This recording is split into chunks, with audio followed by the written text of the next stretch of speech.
So on Monday of this week, I made a post about what's going on in the city of Providence with various ordinances, specifically focused on the Community Right of First Refusal Act, which is just stealing.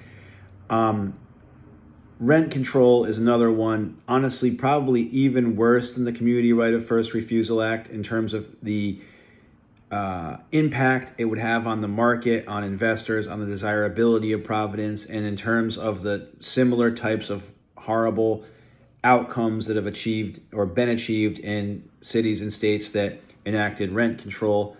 In the past, I've done a lot of presentations about the home ownership rate in the United States of America, which is very high compared to other similar countries, because we have always believed in safeguarded private property rights, which I think is a good thing.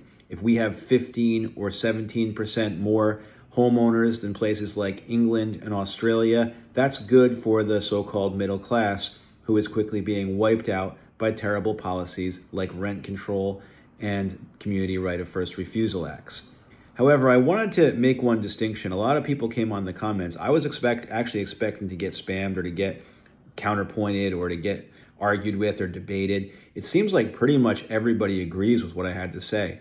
And that goes for Democrats and Republicans. Obviously, we are in the state of Rhode Island, Massachusetts, Connecticut. These are Democratic areas where the majority of people align with the Democratic Party and vote for Democrats.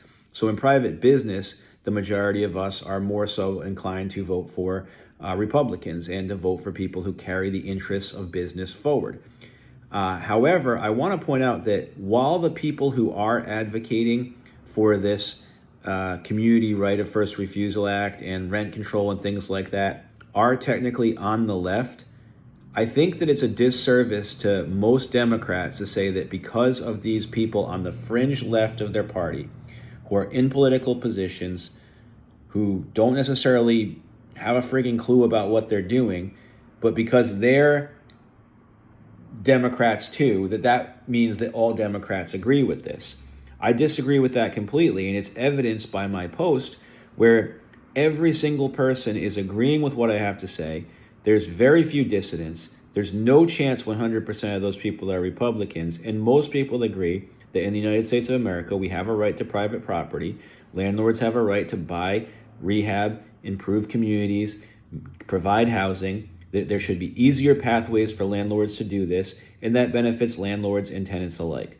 So I don't think it's as much of a left versus right political issue as it is there's a couple of special interest groups that are really hijacking the conversation and creating solutions which are really terrible, in addition to some solutions that are pretty good. Like, for example, allowing for more cluster zoning, zoning density, ADUs, easier pathways to permits, easing up on parking restrictions in areas where the streets are wide and where you can get on-street parking. These are things that will create more housing, which will ultimately bring the availability of housing up and the cost of rent flatlining or down. I do think that the cost of rent is going to flatline next year. I don't think it's going to go up. I think house prices will probably slightly increase as interest rates decrease, but I think that actual rents will probably stay pretty stable. So these are measures that are effective working with the private sector and the private market and the investors in order to make the community better. Then you have things like rent control and Community Right of First Refusal Act, which are overreach by people who don't understand economics. But I don't think it's systemic of all Democrats. Obviously, pretty much zero Republicans would support these measures, but I think it's a very fringe element of the Democratic Party that's pushing it, and I don't want to spread the message of division at the current time where there is a lot of division in society, that this is a right versus left issue. It's a common sense, American way, human rights, right to private property conversation that I think we welcome people from all political parties and non-political people alike, like myself, for example, into the conversation. So, words of the day, let's all band together to make sure that we protect private property rights in the state of Rhode Island, but not single out people for other political disputes about other topics that have nothing to do with this particular issue.